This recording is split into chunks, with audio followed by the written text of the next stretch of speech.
a pedir que abran sus Biblias en la segunda carta del apóstol Pedro y vamos a leer desde los versículos 5 al... Podemos ir hasta el verso 10, ya lo hemos leído, esto es una serie.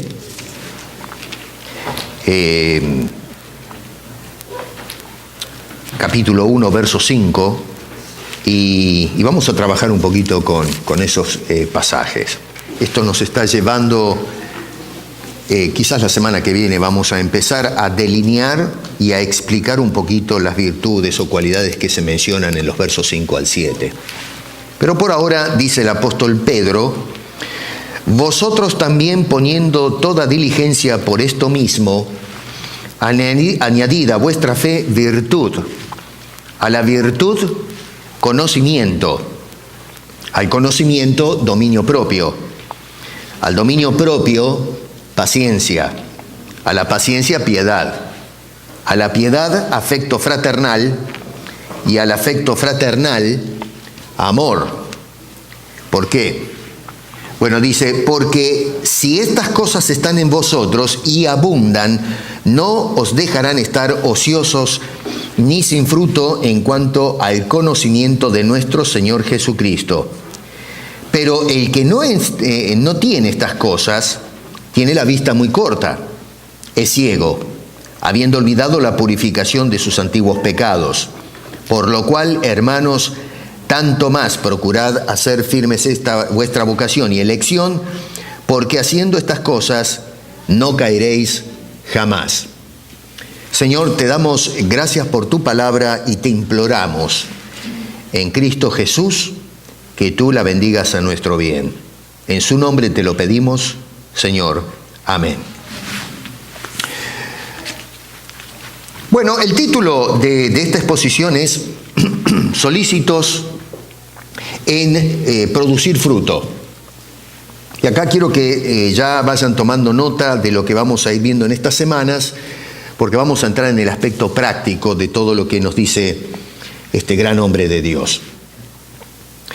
Ahora, quisiera comenzar recordándoles aquel episodio cuando el Señor Jesucristo, Mateo es el que relata esto, que les voy a recordar, está en Mateo capítulo 11.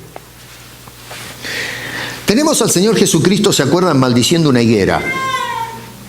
Más o menos, yo creo que todos o la mayoría están al tanto de cómo es la historia. Jesús fue a predicar al templo, tuvo fricciones, o debo decir el clero tuvo fricciones con Jesús. Jesús no vino a pelearse con nadie, pero en fin. Y entonces, al otro día Jesús iba otra vez a predicar y en el camino nos dice Mateo que había una higuera frondosa y el Señor Jesucristo se acercó y no encontró ningún fruto en esa higuera. ¿Se acuerdan de eso? Y entonces tenemos la famosa historia de la maldición de la higuera estéril. Y lo que sucede en ese pequeño incidente es que vemos a Jesús en realidad, porque no es que tiene un problema con la fauna Jesús. Lo que está haciendo con ese acto es exponer y denunciar la superficialidad espiritual de los religiosos de su época. Y claro, yo no tengo tiempo ahora para explayarme en eso, pero en fin, no es un asunto del momento, porque ya esto era un problema de lastre que tenían los judíos. Por siglos fueron obstinados en cuanto a las cosas de Dios. Dios les había dado a través de los siglos una cantidad de cosas que tenían que hacer, por gracia, no porque realmente el pueblo lo necesitaba. Siempre todo lo que vemos en la Biblia es por la gracia de Dios. Y bueno, la gente se acostumbró a una manera de hacer culto que no iba con la voluntad de Dios. Y entonces Jesús va a ejemplificar la condición estéril de la nación, que ya venía, como digo, era una tradición prácticamente, lo va a ejemplificar con esa higuera que fue maldecida y entonces quedó arruinada. En los tiempos de Jesús se tenía un culto bien organizado. Cuando ustedes estudian un poquito cómo se hacían las cosas en el templo, y aún en las sinagogas, fuera, ¿no es cierto?, de Jerusalén, el templo estaba en la capital, luego había institutos o lugares donde la gente se congregaba y estudiaba la Biblia y adoraban a Dios. Eso los conocemos como sinagogas. El culto era muy complejo, bien organizado, con ritualismos bien puestos, bien empacados y con una serie de tradiciones que se fueron afianzando y se fueron metiendo en la psicología de la gente y en el credo de la gente. Y estas cosas que hacían eran estimados por muchos. La gente venía de todas partes para ver el templo y para ver qué es lo que se hacía en ese lugar. Y se consideraba que eran cosas necesarias para manifestar una correcta consagración y adoración al Dios de Israel.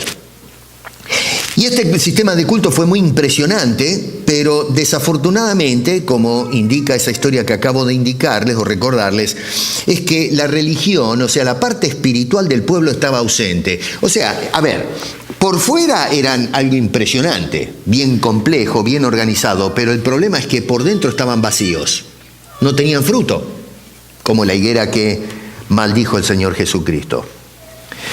Ahora, este sistema de culto impresionante, Pedro quiere que la iglesia no caiga en la misma cosa. Cuando escribe las dos cartas que tenemos, ahora estamos analizando la segunda carta de Pedro, pero este hombre lo que quería, en medio de la persecución exterior y en la segunda carta el problema interior de doctrinas raras y cosas por el estilo, él lo que no quería es que vayan a caer en la misma situación que habían caído los judíos en los tiempos de Jesucristo. Es decir, una iglesia que se muestra muy bien por fuera, pero en su interior es gente que no produce fruto. Otra vez, noten ahí en el versículo 8 lo que dice este hombre, ¿no es cierto? Dice, si hacéis estas cosas en vosotros, o si están en vosotros y abundan, no os dejarán estar ociosos ni sin fruto. Así que el apóstol Pedro quiere una iglesia que produzca. Ahora, déjenme decirles una cosa, tal vez a modo de paréntesis, porque mucha gente en la actualidad van por todas partes buscando iglesias. Y van buscando iglesias que tengan programas. Hoy el tema de la iglesia ya no es tanto el que salgamos a predicar el evangelio como se hacía en años pasados. Ahora es programas. Tenemos que establecer programas en la iglesia. Programas para los chicos, programas para las damas, para los caballeros, para los jóvenes, para los viejos, los no tan viejos, parejas jóvenes, jubilados, divorciados, gente con problemas de drogas, problemas de alcohol, problemas financieros. Y, en fin, podemos meterle, ¿no? Se abren departamentos para, de alguna forma, suplir a las necesidades de una sociedad en demanda. Y entonces lo que hemos hecho es convertir a la iglesia en una institución que tiene mucho follaje por fuera, muchos programas bien organizados, pero lo que tenemos son cristianos vacíos de Cristo. Gente sin fruto. Gente que ciertamente van a los templos, como hacían los judíos, pero son higueras estériles. Higueras que por fuera se ven frondosas, pero resulta que después cuando se trata de caminar fuera del santuario, no estamos viviendo el cristianismo. Y acá hay un problema serio con la iglesia contemporánea. Por eso las palabras de Pedro yo estimo que son bastante importantes para la fe de nuestros días. Así que tenemos una iglesia que tiene muchos programas, pero con vidas infructíferas. Y lo que Pedro quiere es una iglesia que produzca fruto. Una iglesia que manifieste que ha sido transformada por el poder de Dios. Fíjense que de los falsos maestros, si dan vuelta una página, el capítulo 2, porque dice en el verso 1 que así como hubo falsos profetas en el pueblo de Israel, van a aparecer, dice Pedro, falsos maestros, o sea que la iglesia no está vacunada, sino, al igual que el pueblo de Israel de antaño, está expuesta a la incursión de individuos con pocos escrúpulos. Y entonces nos está diciendo que de estas personas, dice, noten que es rápidamente para pasar revista quizás, nos dice que versículo 12, estos del capítulo 2, es decir, estos quiere decir los falsos maestros del verso 1, al final del verso 2 se dice, perecerán en su propia perdición. Sigue a los falsos maestros y mira dónde vas a parar. Dice el verso 13, en la mitad, ya que tienen por delicia el gozar de los deleites cada día, de deleites cada día, bien digo. Verso 15, dice, han dejado el camino recto. Y si se van hasta el verso 18, observen lo que dice este hombre. Dice, pues hablando, ¿quiénes? Los falsos maestros del versículo 1. Y que va describiendo, después hagan el análisis en casa, en todo el capítulo 2, dice, hablando palabras infladas y vanas, seducen con concupiscencias de la carne y disoluciones a los que verdaderamente habían huido de los que viven en el error. La palabra seduce acá es muy importante, muy interesante en el contexto, porque habla en el original, acuérdense en que el Nuevo Testamento se escribió o se inspiró originalmente en la lengua griega, el griego de aquel entonces. Y la palabra seducir habla de una, ¿entienden el término carnada? Todos, carnada es el cebo, es esa trampita que se pone, ¿no es cierto? A ver, esto creo que lo van a entender todos. Cuando ponemos los cazadores de lauchas, esas tramperas con el elástico o el resorte, metemos el quesito o el chisito o alguna cosa que atraiga al animalito y entonces después le damos, ¿no? Pobre bicho, ¿eh? Pero bueno, eso es el cebo, esa es la trampa, esa es lo que quiere decir esta palabra, lo que seduce. Y entonces lo que está diciendo, fíjense qué interesante, Pedro dice que estas personas son seducidas, son atrapadas, nos dice allí, con concupiscencias de la carne y disoluciones.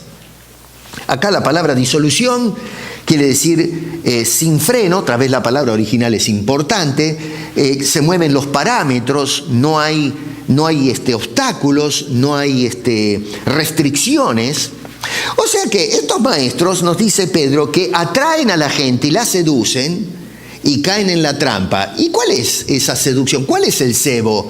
Bueno, una doctrina mal enfocada, herejías, dice el verso 1, que llegan incluso a atentar contra la cristología de los evangelios. Y lo que hacen entonces es que lo que hacen es mover los parámetros que debe haber en la vida cristiana. Es decir, es el vale todo. Ustedes no tengan problema.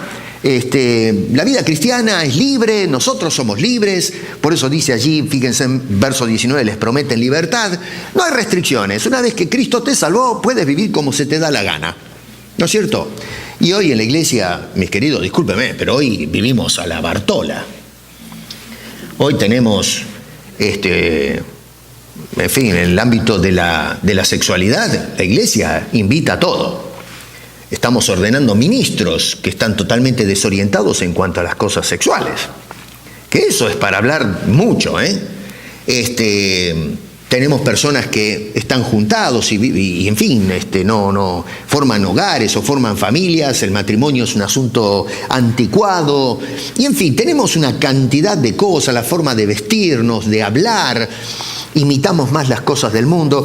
Es decir, nos dicen, bueno, pero a ver, eso es legalismo lo que hacían antes en la iglesia. Nosotros ahora tenemos que desbordar esas cosas porque somos libertos en Cristo.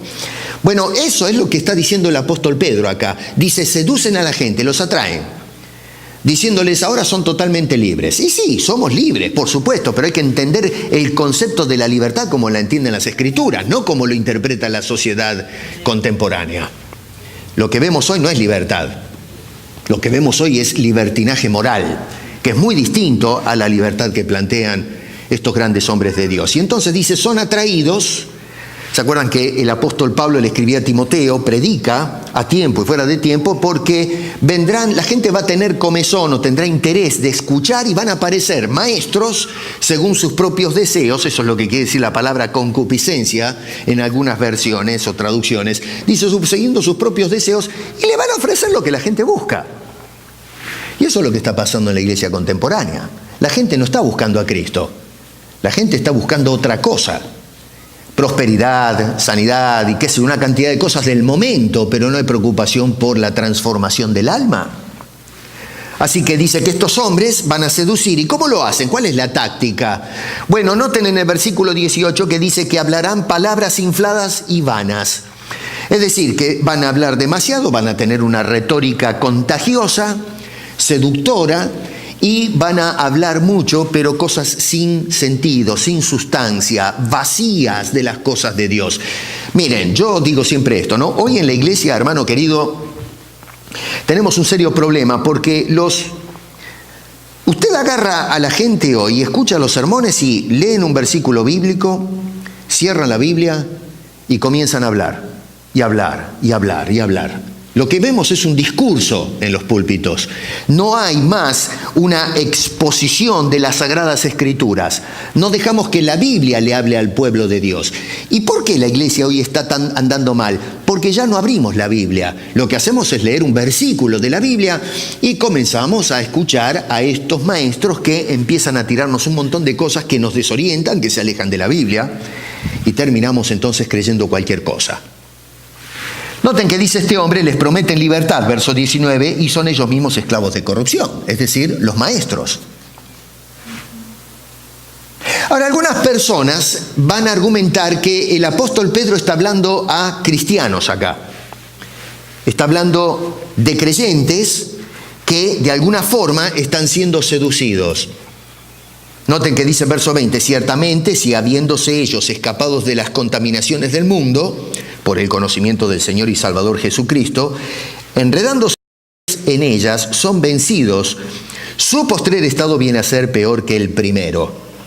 Porque mejor les hubiera sido no haber conocido el camino de la justicia que después de haberlo conocido volverse atrás del santo mandamiento que les fue dado. Entonces algunos agarran esos dos versículos y dicen, bueno, acá está hablando de personas cristianas que fueron seducidos por estos falsos maestros, por lo tanto, entonces, ya tuvieron contacto con la palabra de Dios, dice que tuvieron la experiencia, ¿no es cierto?, del mandamiento y la gracia de Dios, y entonces estas personas, debido a que han seguido el error, pueden caer y caen, definitivamente caen de esa posición que les ha dado Cristo. Otra vez, si vamos al capítulo 1, versículo 10, dice, por lo cual, hermanos, tanto más, procurad hacer firme vuestra vocación y elección, porque haciendo estas cosas no caeréis jamás. Así que tenemos este cuadro. Pedro dice, si hacen estas cosas, las del verso 5 al 7, les aseguro que no van a caer. Si no las hacen, se caen. Ustedes cristianos, si no hacen esto, se caen. Y decimos, perderás la salvación. Y luego vamos a los versículos 20 al 21 del capítulo 2 para reforzar esa teoría que Pedro está hablando de que los cristianos pueden caer. Pero ¿saben una cosa? Eso es incorrecto. Pedro en ningún momento está hablando en este contexto de cristianos que caen, sino de personas que nunca llegaron a ser cristianos y por eso caen. El cristiano, Pedro quiere dejarnos en la cabeza que si hemos nacido de nuevo, somos personas regeneradas, tu posición en Cristo es segura para siempre. Y es la persona que no ha sido salvada la que no tiene la seguridad. ¿Y cómo sabemos eso? Bueno, observen otra vez algo muy interesante, esto ya es un tema de exégesis, pero noten ustedes que dice en el versículo 20 al final, enredándose otra vez en esas cosas, dice, son vencidos y su postrer estado viene a ser peor que el primero. Tomen nota primero el detalle, dice, su estado después va a ser peor que el primer estado. No habla de 3 estados, sino que habla de 2 estados, el postrero y el primero. El primero es cuando estaban en el pecado, el postrer estado es peor de lo que estaban antes. Pero se dieron cuenta que no habla de una transición donde estaban en un estado deplorable, vinieron a salvarse, así que el estado de ellos era perfecto, y entonces después el postrer estado, después de ese intermedio que es Cristo, cayeron y están peor que el primero. No, él habla de 2 estados, el primero y el postrero. Y no solamente eso, pero en el verso 21, que esto es donde se pasa, 22, que se pasa por alto acá, es donde el apóstol Pedro va a cerrar todo el asunto y va a identificar de quiénes está hablando, y no está hablando de cristianos. Y lo va a ejemplificar en una forma muy cruda. Hoy no usaríamos estas palabras, ¿no? Pero bueno, dice, les aconteció a estas personas lo del verdadero proverbio. Y entonces nos plantea ese proverbio. Dice, el perro vuelve a su vómito y la puerca lavada a revolcarse en el cielo. O sea, habla de dos estados. Un perro, que para los judíos es un animal inmundo. La puerca, el cerdo, exactamente lo mismo. Dice, era perro y sigue siendo perro. ¿Y cómo sabemos que sigue siendo perro? Y porque hace las cosas, las perrerías que hacía el perro. Y la puerca, lo mismo. La puerca la lavaron, la limpiaron. Dice un dicho, ¿no es cierto?, que a la puerca la visten de rosa y sigue siendo puerca. Los monos igual, ¿no? Bueno, usted le pega una ducha con jabón y shampoo al puerco ese, pero después que salió de lavarse, ¿qué hace el puerco? Encuentra barro y se mete de cabeza adentro. ¿Y por qué? Porque su naturaleza es un puerco, es un cerdo. Y el perro, y porque su naturaleza es un perro. La Biblia nunca compara a un hijo de Dios transformado, regenerado, santificado como un perro o con una puerca. Dice que han sido lavados, que han sido santificados. El mismo Pedro nos dice en la primera carta, en el capítulo 2, verso 9, dice, mas vosotros sois. No dice seráis o fuiste, sino sois linaje escogido, real sacerdocio, nación santa, pueblo adquirido por Dios. O sea que no somos perros y puercas. Hay que leer a Pedro en su debido contexto y no agarrar versículos fuera de contexto. Es una pena que leemos los versos 21 y 22 y perdemos de vista el verso 20 y 21 y dejamos de lado el versículo 22, que es el que ata todo el argumento del apóstol Pablo. Los falsos maestros y todas aquellas personas que son seducidos por estos maestros son puercos y cerdas. Claro, hoy, en fin, qué sé yo, nadie predicaría, creo yo no lo haría. No le voy a decir a la gente, ustedes son perros, son cerdos. Pero bueno, Pedro, la verdad, lo ponía tal cual. Me hace acordar un poco a Juan el Bautista, ¿no? Cuando decía generación de víboras. Cosa tremenda, que a los religiosos de la época le dice, ustedes son generación de víboras. Bueno, los tiempos han cambiado, ahora nos expresamos un poco diferentes, pero la gravedad y urgencia del asunto no cambia. Así que esto es importante que lo veamos contextualmente. Así que muchos interpretan equivocadamente estos versículos para justificar que los cristianos, si no hacen estas cosas, se caen. Pedro nunca dijo eso. Pedro dice, los que caen son justamente aquellas personas que no han sido redimidos por el Señor Jesucristo. En cuanto a los verdaderos cristianos, y ahora sí, noten ustedes que dice Pedro en el capítulo 1, versículo 5, que añadan, toma nota, a ellos les dice, añadan a sus vidas las cosas enlistadas en los versículos 5 al 7. Estamos en el capítulo 1 ahora. ¿Por qué razón tenemos que hacer esto? Dice verso 8, porque si hacéis estas cosas y abundan, no os dejarán estar ociosos. La palabra ocioso, otra vez voy al original, significa una persona infructífera, una persona inservible, una persona que, en fin, desocupada, inútil. Y lo que está diciendo es que lo que Pedro quiere es una iglesia que es útil, que produce fruto. Dice, si hacen estas cosas, entonces no seremos personas infructíferas. Ahora, no es que, noten ustedes que dice en el versículo 9 que estas personas que son ociosos o que están desocupados o infructíferos, noten que dice en el verso 9 que son personas ciegas. ¿Lo ven eso en sus Biblias? Síganme con sus Biblias. Dice, están ciegos. Personas ciegas, personas que no ven, personas que no perciben las cosas espirituales.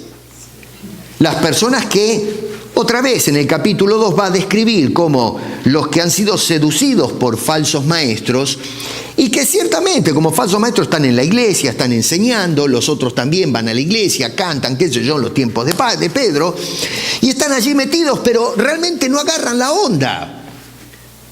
Suena parecido, suena igual, parece un clon de lo que predicaban los apóstoles, pero hay algo que no encaja.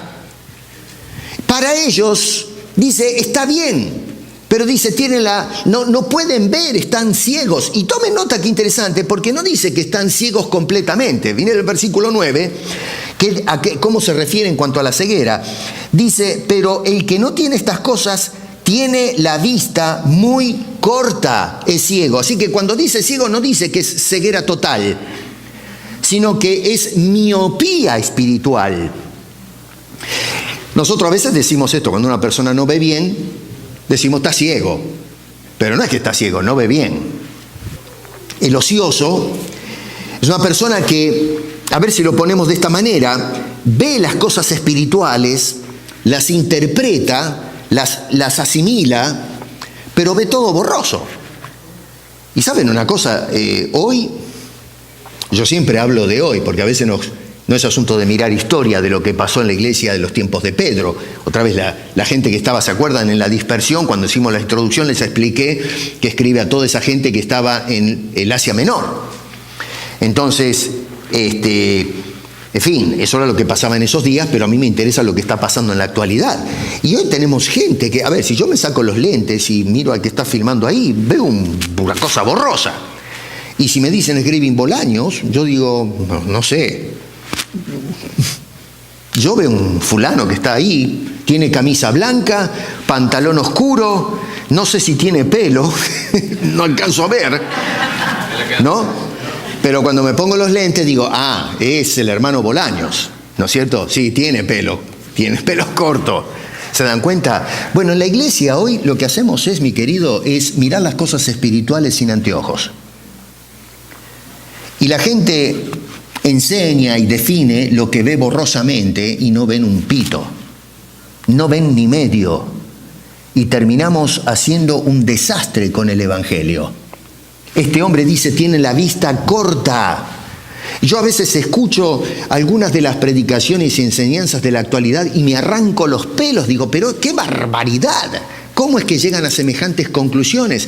Bueno, es porque tienen la vista corta y han caído víctimas de maestros que están perdidos, esclavos, y dicen que son libres y le ofrecen esa libertad, que es esclavitud, en definitiva, los caprichos de esos predicadores. Así que este hombre dice, esa gente es gente miope espiritualmente hablando. Y lógicamente, si es miope y ve a Cristo en una forma que no es nítida, como dice la Escritura, bueno, aceptó un Cristo idealizado, pero no el Cristo que salva. Y es por eso que esa persona se cae, porque no ha sido regenerado por el poder de Dios. Lo regeneró una predicación, un líder que lo lleva de la nariz por cualquier lado, pero no hemos sido transformados por el poder de Dios, y es por eso que tenemos personas ociosas que no produce fruto en su vida, como el pueblo de Israel. Era un árbol hermoso por fuera, lleno de follaje, pero en su interior no había fruto, y es por eso que el Señor Jesucristo maldijo la higuera, diciendo de que el pueblo, la nación de Israel, estaba bajo el juicio de Dios, justamente por echar por la ventana al Mesías que traía la salvación y la esperanza. Noten otra vez que según el capítulo 2, versos 1 y 2, habían esos falsos maestros y gentes que seguían sus disoluciones. Pero ¿por qué lo seguían? Porque esta audiencia no estaba ocupada en lo que corresponde. Sus vidas eran improductivas, eran personas cortas de vista. ¿Me siguen? Eso lo vemos en el texto. En el contexto, fíjense que Pedro va a mencionar tres cosas importantísimas en cuanto a lo que Dios hace con el creyente. Y es por eso que el creyente produce los resultados del verso 5 al 7. Tres cosas que hizo Dios, que hoy no le damos ni 5 de la hora, pero están ahí. Pedro las integra. Número 1, Dios nos llamó. Fíjase en verso 3, dice, como todas las cosas que pertenecen a la vida y a la piedad nos han sido dadas por su divino poder, mediante el conocimiento de aquel que nos llamó por su gloria y excelencia. Implícitamente, noten ustedes allí como Pedro recalca o subraya un punto importante, que Dios nos llamó. Y si se va al versículo 10, otra vez dice, por lo cual, hermanos, tanto más procurar hacer firme vuestra vocación. Y esa palabra, yo no sé si todos tienen la misma versión de la Biblia, la Reina Valera, pero otros a lo mejor tienen la Biblia de las Américas o alguna otra traducción, y van a ver que traducen elección. No sé si hay alguno así, que tiene su Biblia alguien en elección en el verso 10. Algunas versiones hacen eso. Y eso es correcto, porque es exactamente en el griego la misma palabra. La del verso 3 es la misma palabra que la del verso 10, que traducen en la Reina Valera que usamos corrientemente en el mundo hispano, allí como vocación. Ahora, ¿por qué los de la traducción Reina Valera ponen vocación? Y bueno, porque están apuntando justamente a la llamada o a la, la inspiración que una persona siente procedente de Dios para llevar una forma o un estilo de vida determinado. Por eso se habla de vocación. Es decir, lo que se nos dice en esta traducción entonces es que Dios nos llamó, pero nos llamó con un propósito. Por eso ponen la palabra vocación. Pero está bien, la palabra, no quiere decir que está mal la palabra vocación, quiere decir llamados para algo. Entonces, pero en el original es exactamente la misma palabra. Dice que Dios nos llamó y nos llamó para un estilo de vida. ¿Qué estilo de vida? Pedro, a ver, ¿qué es lo que Dios nos llamó, pero para qué? Bueno, en el versículo 5 al 7 nos está diciendo cuál es el estilo de vida al cual Dios nos ha llamado. Entonces, acá nos damos cuenta desde el vamos, miren cómo va a contramano con lo que se enseña hoy, porque usted no llamó a Dios. Dios lo llamó a usted. Esa es la teología petrina, no la teología de hoy. Oh, nosotros llamamos al Señor a nuestra vida. Llama al Señor. No. Es Dios, dice, el que nos llama a nosotros para un estilo de vida determinado, distinto al que ofrecen los falsos maestros del capítulo 2 en adelante. Un estilo de vida que le da gloria a Dios. Un estilo de vida que habla de la obra de Dios en nosotros. Número 1, Dios llamó. Número 2, Dios nos eligió. Ahí está la mala palabra del momento. Bueno, pero ¿qué hacemos con la Biblia entonces? Otra vez, verso 10, por lo cual, hermanos, tanto más procurad hacer firme vuestra vocación y elección, porque haciendo estas cosas no caeréis jamás. La Escritura nos habla de punta a punta acerca de una obra de elección. El Dios de la Biblia no es un escogido suyo. El Señor Jesucristo no es un Cristo escogido por usted. Dice que la Biblia nos dice que Dios nos eligió a nosotros. Pero yo no sé por qué tenemos tanto problema en aceptar lo que nos dicen las Escrituras. Hay gente que dice, no creo en la doctrina de la elección. Es una aberración que Dios haya elegido. Bueno, pero para usted será una aberración, pero para Pedro no. Pedro dice que hemos sido elegidos. No solamente llamados, sino que nos eligió para un estilo de vida.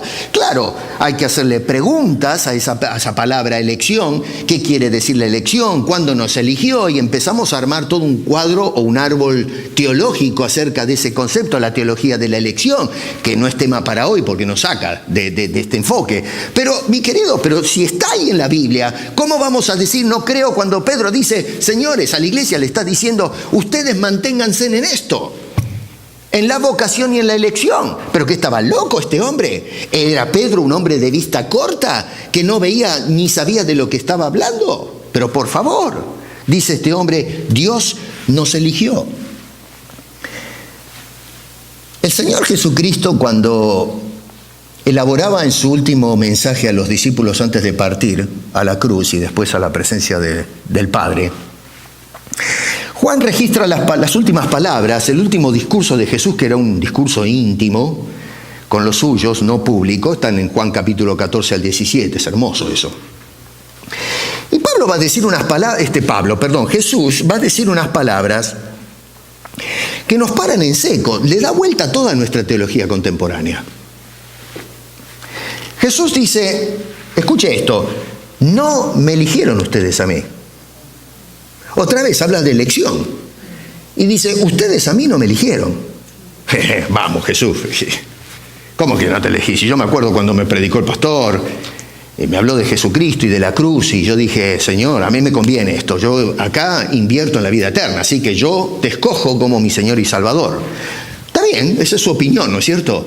Pero ahora dejamos no que hable usted o el predicador, sino que hable Jesucristo. ¿Y Jesús qué dice? No me eligieron ustedes a mí. Yo los elegí a ustedes. ¿Qué me cuentan? Miren si no le da vuelta patas para arriba a toda nuestra manera de pensar y de hacer teología. Jesús dice, ustedes no me eligieron, yo los elegí a ustedes.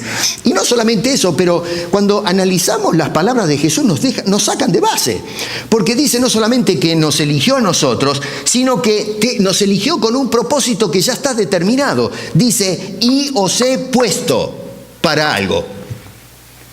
No solamente yo los elijo a ustedes, no ustedes a mí. Y eso que miramos los evangelios, miramos a Pedro y a los discípulos diciéndole a sus amigos y sus compañeros, vengan, vení, que hemos visto a Cristo, ¿no? Como que ellos eligen seguir a Jesús. Dejaron algunos que seguían a Juan el Bautista, decidieron dejar a Juan el Bautista y eligieron seguir a Jesús. Está bien, desde el punto de vista humano eso es lo que hicieron. Pero ¿por qué hicieron eso? Porque Jesús los eligió a ellos. Y dice, los elegí y los he puesto para que vayáis y llevéis fruto. Y no solamente eso, pero les garantiza que se va a hacer eso. No un quizás lleven fruto, sino así está determinado. Nota que termina Jesús, el Maestro, diciendo, y llevéis fruto y vuestro fruto permanezca. Pero a ver, ¿por qué no leemos todo y bien? No la mitad lo que nos conviene. Dice, los he escogido a ustedes para que vayan, lleven fruto y el fruto que van a llevar se mantenga. No es un asunto de que se marchitará, se caerá del árbol y salgamos con un montón de alegorías extrañas. Dice, yo estoy encargado de hacer todo esto. Algunos nos dicen, bueno, un momento, pare ahí, pare un poquito, no se apure, porque ahí está hablando de los discípulos, no está hablando de la iglesia, ¿no es cierto? Está bien, ahí me agarraron. Está hablando de la iglesia, mejor dicho, de los discípulos. Está agarrando a los discípulos y dice, a ustedes los elegí. Pero si seguimos leyendo, no ese versículo solamente, sino todo el sermón que les dio Jesús, que va desde el capítulo 14 al capítulo 17, no la mitad del sermón, la cuarta parte del sermón. Jesús en el capítulo 17 va a cerrar el sermón con una hermosa oración pastoral y va a decir, no solamente pido por esto, sino por los que van a creer por la predicación de ellos. Así que Jesús desborda ahora ese aposento, esa reunión con los discípulos y habla de aquellos que van a ser influenciados con la enseñanza de estos hombres. Lee tu Biblia por el amor de Dios. Lee tu Biblia. No escuches a los charlantines de los púlpitos. En el nombre de Cristo, lee tu Biblia. Escucha al Señor, no escuches a los mortales. El apóstol Pedro, ya Jesucristo está resucitado y exaltado a la diestra de Dios, le escribe a la iglesia. Y noten qué interesante, porque Pedro ahora va a tomar las palabras de Jesús diciendo que ellos también fueron elegidos. Dice, yo los elegí a ustedes no me eligieron a mí, dijo Jesús y estaba Pedro ahí. Pero ahora le está diciendo en el versículo 10, hermanos, tanto más procurar hacer firme vuestra vocación y, ¿qué cosa? Elección. Ustedes también son elegidos de Dios. Claro que es una tremenda caja de Pandora cuando abrimos esto, pero no me interesa eso. Esos temas para estudiar, pero lo cierto es que nosotros también somos elegidos por el Señor. Por eso es que en el versículo 1 del capítulo 1, Pedro arrancó todo esto diciendo, siervo y apóstol de Jesucristo, a los que habéis alcanzado por la justicia de nuestro Dios y Salvador Jesucristo, una fe igualmente preciosa que la nuestra. Ustedes tienen lo mismo que Dios nos dio a nosotros, lo mismo tienen ustedes ahora los cristianos del Poncio, del Galacia y toda esa zona del Asia Menor en el primer siglo, que estaban bajo la regencia del Imperio Romano.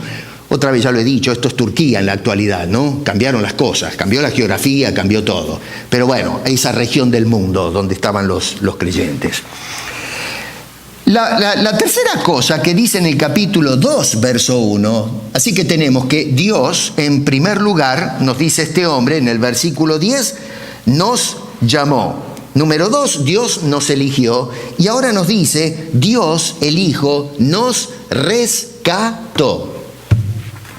Otra vez, capítulo 2, verso 1, dice, pero hubo falsos profetas entre el pueblo, como habrá entre vosotros falsos maestros que introducirán ciertamente encubiertamente herejías destructoras y aún negarán al Señor que los rescató. Claro, no es a donde apunta ahora Pedro, pero noten que implícitamente está diciendo de este Señor que estos falsos maestros niegan, es el Señor que nos rescató.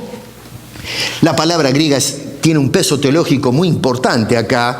En otros lugares se traduce como redimir. La palabra es agorazo, que significa, en nuestro idioma español, da la idea de la persona que paga. A ver si lo pongo de esta manera para que entiendan la idea, donde apunta Pedro acá.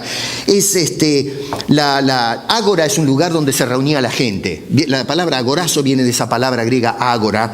Es una orden, una reunión pública. Y en aquel entonces, hoy es una aberración esto, pero en aquel entonces se vendían esclavos, se vendía gente. Se compraba el servicio. Y entonces agorazo quiere decir comprar, pagar lo que vale el esclavo. La plata que se puso arriba de la mesa. Dice, Jesús pagó el precio por nosotros. ¿Se dan cuenta? Tiene un peso teológico importantísimo en el contexto lo que dice Pedro. Esa palabra griega es Jesús pagó el precio con su sangre por nuestras almas. Somos propiedad suya. El esclavo no escoge a su dueño. El dueño escoge al esclavo. Y lo que hace es pagar el precio hasta el último cuadrante por ese esclavo.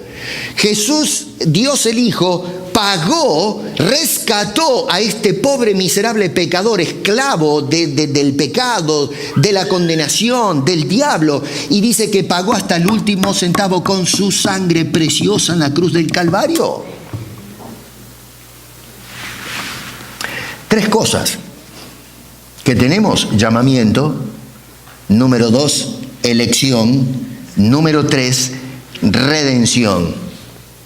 Y noten que no hizo estas cosas extraordinarias para que nuestra vida sea una vida infructífera. Todo lo contrario, Dios nos llamó, Dios nos eligió y Dios nos redimió para que produzcamos fruto, para que nuestras vidas no sean vidas ociosas, sino vidas fructíferas para la gloria de ese Dios que hizo una obra tan extraordinaria. Y noten, por cierto, al final del verso 3, que Pedro va a decir que no nos escogió porque lo vio al hermano Chulo, a la señora Martina y qué sé yo, que eran tan bonitos, tan lindos, tan buenos, que por eso los escogió y hizo todo esto. No, dice que lo hizo, fíjate al final del verso 3, por su gloria y excelencia. Dios lo hizo por sí solo y para sí solo, para su gloria y por su gloria. Entonces el propósito de Dios es hacernos huir, según el contexto, en el verso 4 al final, de la corrupción que hay en el mundo, con el fin de que nuestras vidas produzcan fruto. ¿Se dan cuenta la dinámica de la forma de pensar de Pedro? Que es totalmente ajena a cómo se piensa en la actualidad. Bueno, pero ¿qué garantías tengo yo de que mi vida va a producir fruto? Está bien, está todo muy lindo, Pedro, ¿no? Bárbaro, pero ¿qué garantía tengo yo hoy, después de 2000 años, de lo que dice este hombre, que mi vida va a producir fruto por lo que Dios hizo? Dios me eligió, Dios me llamó, Dios me redimió, pero ok, fenómeno. Está todo bárbaro, pero ¿qué garantía tengo yo que Dios puede sacarle el jugo a mi vida? Bueno, este hombre ya nos mostró, las hemos visto las semanas anteriores, si prestaron atención, y si no los remito a los videos que están ahí, hagan el estudio en casa. 4 cosas que nos ha dado el Señor. La primera es, verso 1, Dios nos ha dado una fe común a todos. Número 2, verso 2, Dios nos ha dado el experimentar gracia y paz creciente. Número 3, verso 3, Dios nos ha dado todo lo que pertenece a la vida y a la piedad. Fíjense que está ahí, yo no le estoy inventando ninguna cosa acá. Y verso 4, cuarto punto, dice que nos ha dado el ser participantes de la naturaleza divina, que es lo que vimos la semana pasada, si se acuerdan un poquito. ¿Cómo vamos a argumentar nosotros que no puedo cambiar? ¿Cómo vamos a decir nosotros, realmente yo soy así y qué voy a hacer? No puedo cambiar, no puedo producir fruto en mi vida. No puedo implementar estas cosas que me pide Pedro de mi vida. Para mí es un imposible. Porque cuando nosotros decimos que no puedo, estamos diciendo Dios no puede. Y cuando decimos Dios no puede, estamos degradando la potestad y la obra de Dios que hizo con el creyente. Es justamente la persona en quien Dios no ha obrado estas cosas que se cae. Pero la razón del por qué se cae no es porque la persona es creyente que no es firme, no, es que no es firme porque nunca fue afirmado por Dios. Porque en el contexto Pedro está diciendo, sí, por eso arranca hablando de Dios y después de nosotros. Y es lo que estuvimos hablando durante estas semanas. Por eso les armé el cuadro teológico de lo que dice Pedro. Pero todos son unos versículos extraordinarios. Y este hombre está ayudándonos a pensar diferentes, que Dios puede hacer, sacar de mi vida cosas que yo por mí mismo no las puedo producir jamás. Dios produce fruto en la vida del creyente. Confía en tu Dios. Entrega tu vida en las manos de Dios para que Él vaya amoldando el hombre y la mujer que quiere hacer de tu propia vida. Y entonces, con el fin de que nuestra vida produzca fruto, Pedro va a subrayar 3 cosas para nosotros. Vamos a mirar 2 nada más porque tengo que dejarlos así, no se me mueren de hambre. Voy a tocar 2 y cierro. Y la tercera lo vemos la semana que viene. Tenemos, número 1, la tarea asignada. Número 2, la actitud asumida. Y número 3, las cualidades ejercitadas. Pedro nos llama ahora y me dice, a ver, escuchen ustedes, Dios hizo todo esto, así que ahora les voy a decir una cosa. ¿Y qué es lo que va a hacer este hombre? Nos va a hablar de cuál es nuestra tarea. Nos va a dar un trabajito. 2, la actitud que debemos manifestar o mostrar mientras hacemos este trabajito. Y 3, ¿cuál es el trabajito? ¿Qué es lo que este hombre espera de nosotros? Vamos a mirar estas 3 cositas, estas 2, voy a mirar 2 rápidamente. La primera es la tarea que nos asigna este hombre. Dice, por lo tanto, la tarea es añadir estas cosas. Añadir, verso 5, estas cosas. ¿Qué cosas? Las del verso 5 al 7, la virtud, conocimiento, todo eso. La palabra añadir es importante porque quiere decir, otra vez voy al original que dice... se traduce esta palabra como añadir, pero quiere decir suministrar. Y es tan imperativo, es una orden de Pedro, no es algo que consideramos, bueno, voy a ver si lo hago. No, es el verbo principal de todo el versículo 5. Y entonces lo que está diciendo es que nuestra vida nutra, que sean nutridas, mejor dicho, no nuestra vida, nuestra fe debe estar nutrida con estas acciones que menciona a continuación. Hay que suministrar a la fe que nosotros profesamos. Note que comienza, verso 1 dice que la fe nos ha sido dada por el Señor igual a todos. Y en el verso 5 va a comenzar con la lista diciendo, a esa fe le añaden esto, le suministran estas cosas. Así que dice este hombre que a esa fe, noten ustedes que la fe es la base de la vida cristiana, ahí arranca la cosa, y entonces dice hay que suministrarle obras. La fe sin obras no sirve.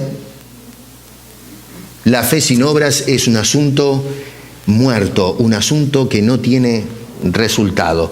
Ahí es justamente donde se distinguen los que son de una fe verdadera y de las personas que tienen una fe mal profesada, una fe falsa. Esta gente, la que tiene esa fe equivocada, esa fe falsa, que es fe pero una fe equivocada, esas son las personas que caen porque nunca profesaron una fe salvífica, una fe verdadera, que es la fe que da Dios, no ese acto de que yo soy el que ejercito fe para que Cristo me dé la salvación. No, mi querido, discúlpame, esa es una teología extraña a las Escrituras. La fe te la da Dios, dice otra vez verso 1, una fe preciosa igualmente que la nuestra, que nos ha sido dada por Dios. Y entonces sobre esa es la fe que me otorga la salvación. Es una fe producida por Dios en el corazón del incrédulo, del hombre duro para aceptar las cosas de Dios. Ahora, a esa fe hay que sumarle entonces ciertas cosas. El otro es el perro que vuelve al vómito y la puerca que vuelve después de haber sido lavada al barro. Claro, Pedro acá no va a elaborar mucho acerca de este tema de la fe y las obras, pero Santiago sí. Santiago fue movido por el Señor para hablar un poco de este asunto. Y Santiago nos dice, ¿de qué te aprovecha si alguno, o habla de alguna persona, de cualquiera, dice, ¿de qué le aprovecha a alguno si dice que tiene fe y no tiene obras? Acá este hombre hoy día en el siglo XXI nos da un cachetazo. Porque hay mucha gente que dice, yo tengo fe. Yo sé que yo tengo fe que Dios existe. Yo tengo fe que Dios salva. Yo tengo fe acá, tengo fe allá, que me cura, me arregla las finanzas, qué sé yo, tengo fe. Pero Santiago dice, momento, para ahí un poco, porque había personas que decían en la iglesia de la dispersión, cuando escribió Santiago, nosotros tenemos fe, pero cuando usted lee la carta de Santiago veía que había mucha gente que estaba orando mal, por eso es que tiene que mandarle una serie de exhortaciones. Y Pedro va a decir, Pedro, yo siempre me confundo con los nombres, ¿no? Santiago en este caso, dice, mira, si alguno dice que tiene fe y no tiene fruto, no tiene obras, dice este hombre, ¿podrá la fe salvarle? Así que, noten qué interesante, Pedro está interesado en las obras, pero Santiago, el meollo del asunto es la salvación misma de la persona. Usted dice que tiene fe, pero no necesariamente significa que usted es salvo. Es para pensar un rato. Pregunta, ¿usted cree? ¿Podrá la fe salvarle? Y es una pregunta retórica, la respuesta es un rotundo no. No, pero yo tengo fe, fine. Pero el hecho de que usted tenga fe no implica que usted es salvo de Cristo. Usted tiene fe, es decir, usted cree en el Dios de la Biblia, cree en la Biblia, cree que Cristo murió en la cruz, cree que Él es el Redentor, pero si esas realidades no las hizo carne en su vida, si Dios no transformó esa vida, usted cree intelectualmente en estas cosas, pero no es una vida transformada. Una cosa es creer intelectualmente y otra cosa es creer como resultado de la transformación de Dios en el nuevo nacimiento. La fe es la consecuencia de la obra de Dios y las obras es la consecuencia de esa fe verdadera. Es una desgracia terrible que hoy se predica de la fe y se le hace creer a la gente que ya son salvos por la fe. Cuando la Biblia dice que somos salvos por la fe puesta en el Salvador, que es Jesucristo. La fe nos salva, Cristo salva. La fe es el acto de depositar nuestra confianza y nuestro creer en lo que Dios hizo en nosotros. No es tu fe la que te salva. Usamos aquella historia ¿se acuerdan la mujer aquella que encontraron en adulterio y le dice a la mujer, tu fe te ha salvado, ¿no es cierto? No peques más, tu fe te ha salvado. Y agarran eso fuera de contexto y no estudian qué quiere decir, tu fe te ha salvado. Una serie de cosas, situaciones que dice el Señor, tu fe te ha salvado. Pero no entendemos de dónde viene esa fe. ¿Qué quiso decir Jesús con eso? No, nos quedamos con esa declaración fuera de contexto y claro, levantamos cualquier teología. Pero otra vez, comparémoslos con lo que dicen estos hombres, que fueron inspirados por Dios. Lee la Biblia contextualmente. En el verso 17, Santiago concluye diciendo, así también la fe, si no tiene obras, es muerta en sí misma. Es decir, una persona que dice tengo fe, pero su fe no sirve, es carente de vida, y es por eso que al no tener vida no produce fruto. Es una persona que es inútil. Claro, en Hebreos capítulo 11, verso 6, citamos ese pasaje donde dice también sin fe es imposible agradar a Dios. Y después en la segunda parte del versículo, estamos estudiando Hebreos en la escuela, en el culto de oración. Dice, porque es necesario que el que se acerca a Dios crea que le hay, es decir, que tenga fe en ese Dios. Sí, bueno, pero no hay que leer el versículo 6 del capítulo 11 de Hebreos sin mirar todo el contexto.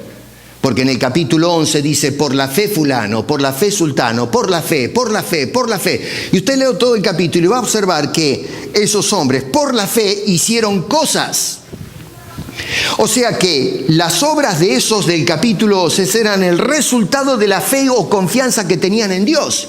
La fe era seguida o adornada con el proceder de esta gente. No es simplemente gente que decía, yo creo, y se terminó. Santiago nos para y nos dice, los demonios creen y tiemblan, pero no son salvos. Los hombres de Hebreos 11, o Hebreos 11, creyeron a Dios, tuvieron fe en Dios y manifestaron con actos concretos esa fe que tenían en Dios. ¿Se dan cuenta qué distinto habla la Escritura como hablamos nosotros hoy en materia de fe y salvación? Así que una fe que no es suministrada con obras, no es la fe de la que nos hablan los escritores del Nuevo Testamento, hermano. y amigos.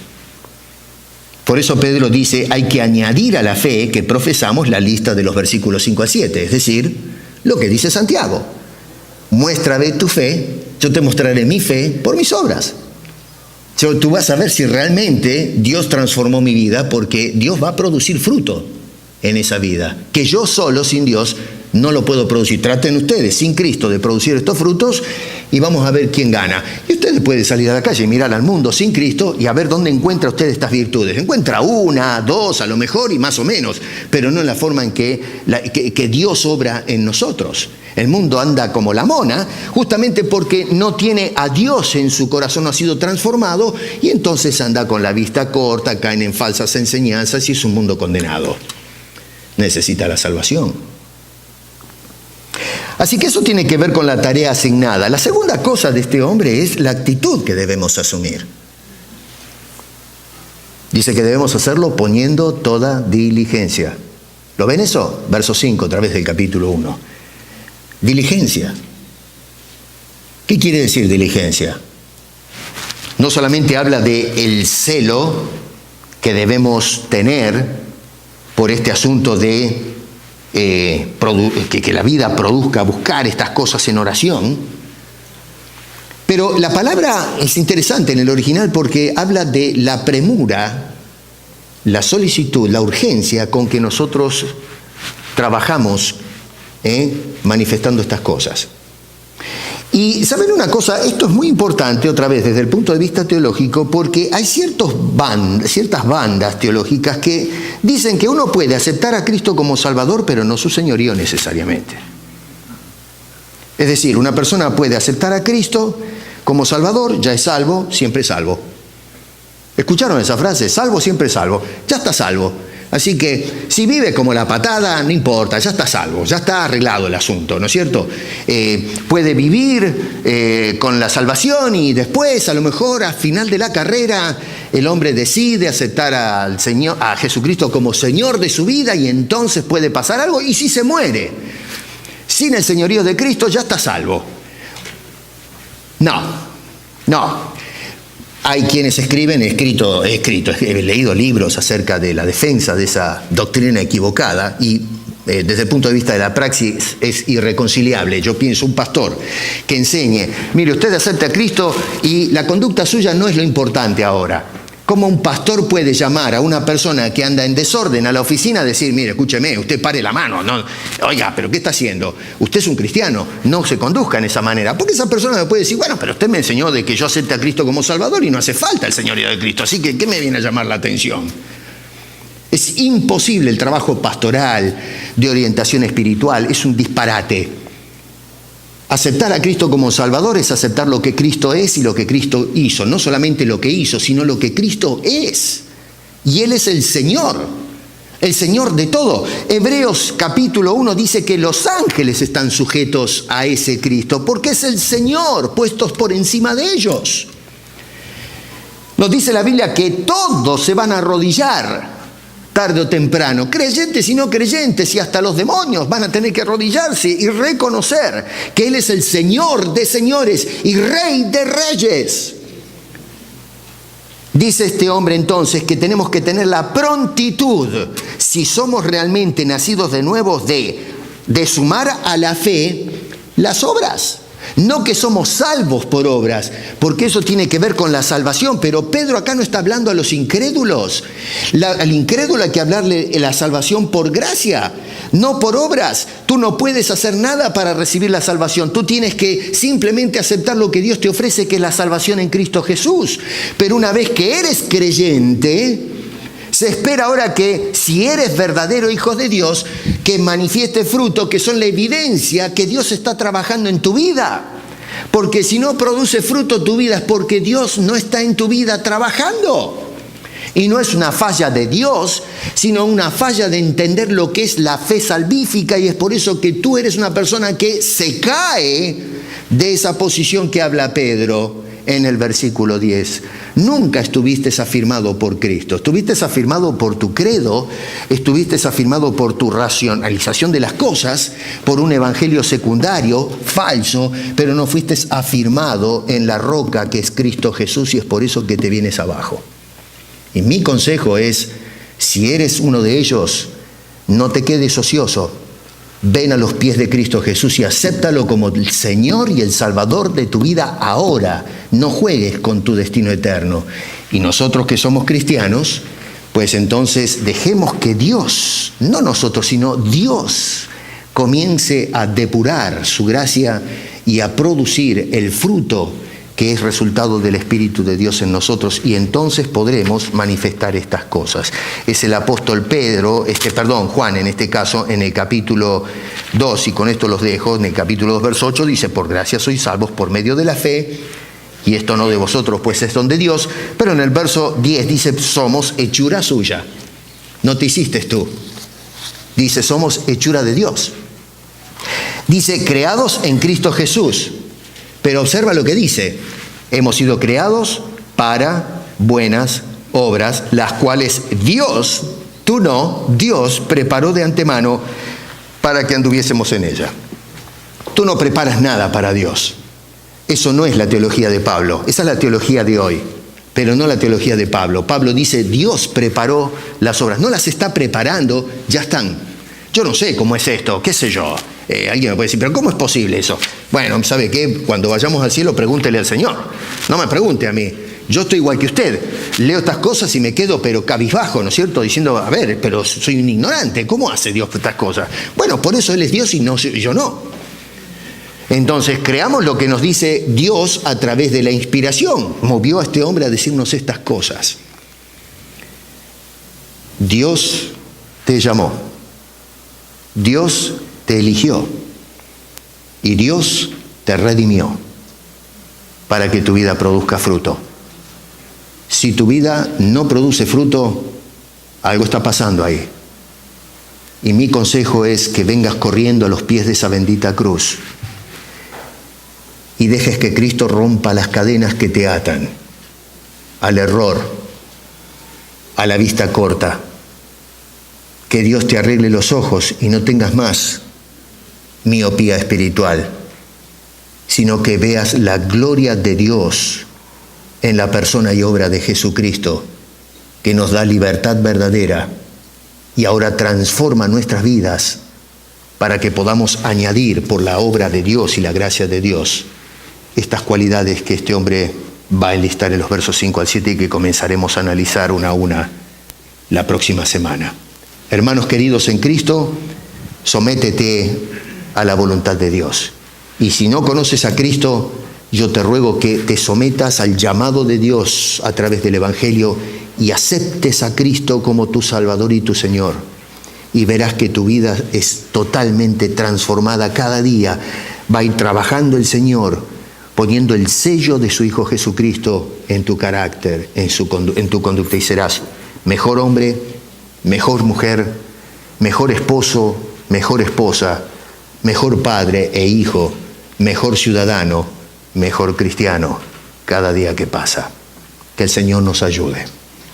Padre, te damos gracias por haber inspirado a este hombre de Dios, el apóstol San Pedro, para dejarnos estas hermosas y profundas verdades. A veces leemos este capítulo rápidamente y no nos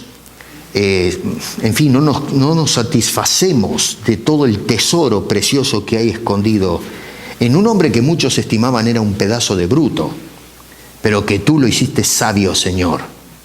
Qué diferente el Pedro que encontramos en el principio de la carrera cuando lo encontraste pescando, al hombre que nos habla ahora la iglesia. Qué hombre, Señor.